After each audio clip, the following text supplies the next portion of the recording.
नाग पंचमी व्रत कथा। एक बार की बात है, पूरी यमुना जी में कालिया नाग के विष से जहर घुल गया था। ब्रजवासियों के लिए नदी का पानी जहर बन गया था। तब भगवान कृष्ण ने इस समस्या का हल निकालने के लिए एक चाल चली। वो गेद ढूंढने के बहाने नदी में कूद गए और कालिया नाग को युद्ध में हरा दिया। तब कालिया नाग ने प्रभु के आगे हार मानकर यमुना जी के जल से अपना जहर वापस ले लिया। उस दिन भी श्रावण मास की पंचमी तिथि थी। कालिया नाग के इस नेक कार्य के बदले भगवान कृष्ण ने उसे वरदान दिया कि सावन की पंचमी के दिन देश के कोने कोने में सांपों को देवता मानकर उनकी पूजा होगी। तभी से नाग पंचमी का त्योहार मनाया जाने लगा। एक अन्य कथा के अनुसार, पौराणिक कथा के अनुसार, अर्जुन के पौत्र और राजा परीक्षित के पुत्र जन्मेजय ने सर्पों से बदला लेने और नागवंश के विनाश के लिए एक नाग यज्ञ किया, क्योंकि उनके पिता राजा परीक्षित की मृत्यु तक्षक नामक सर्प के काटने से हुई थी। नागों की रक्षा के लिए इस यज्ञ को ऋषि जरत्कारु के पुत्र आस्तिक मुनि ने रोका था। उन्होंने सावन की पंचमी वाले दिन ही नागों को यज्ञ में जलने से रक्षा की थी। इनके जलते हुए शरीर पर दूध की धार डालकर इनको शीतलता प्रदान की थी। उसी समय नागों ने आस्तिक मुनि से कहा कि पंचमी को जो भी मेरी पूजा करेगा उसे कभी भी नागदंश का भय नहीं रहेगा।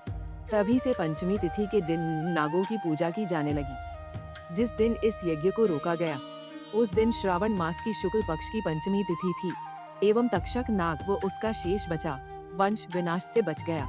मान्यता है कि यहीं से नाग पंचमी पर्व मनाने की परंपरा प्रचलित हुई।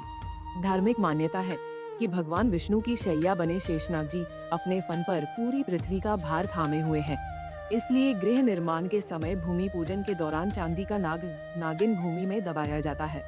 ऐसी कथा है कि एक बार अपने भाइयों के दुर्व्यवहार से दुखी होकर शेषनाग हिमालय पर जाकर ब्रह्मा जी की तपस्या करने लगे थे। उनकी तपस्या से प्रसन्न होकर ब्रह्मा जी प्रकट हुए और शेषनाग को वरदान दिया कि उनकी बुद्धि कभी धर्म के मार्ग से नहीं भटकेगी। साथ ही ब्रह्मा जी ने शेषनाग को एक और जिम्मेदारी सौंपी। उनका मानना था कि ये पृथ्वी पहाड़ और नदियों की वजह से सदैव हिलती डुलती रहती है, तो इसे आप अपने फन पर धारण करो। तब से शेषनाग ने पृथ्वी को अपने फन पर धारण किया हुआ है और उनके शरीर से बनी शैया पर भगवान विष्णु आसीन है। इसलिए शेषनाग को धरणीधर और अनंत भी कहते हैं। शेषनाग का ही एक अन्य नाम अनंत नाग है। एक और पौराणिक कथा के अनुसार नागराज कोरथे पांडव काल में हरिद्वार क्षेत्र में राज करते थे। इनकी पुत्री का नाम उलूपी था। अर्जुन जब एक बार गंगा तट पर विश्राम कर रहे थे तब उलूपी अर्जुन को बेहोश करके नागलोक ले गई। यही राजा कोरथे ने उलूपी और अर्जुन के प्रेम का सम्मान करते हुए इनका विवाह करवा दिया। इससे नागजाति और मनुष्यों के बीच मित्रता का संबंध बना।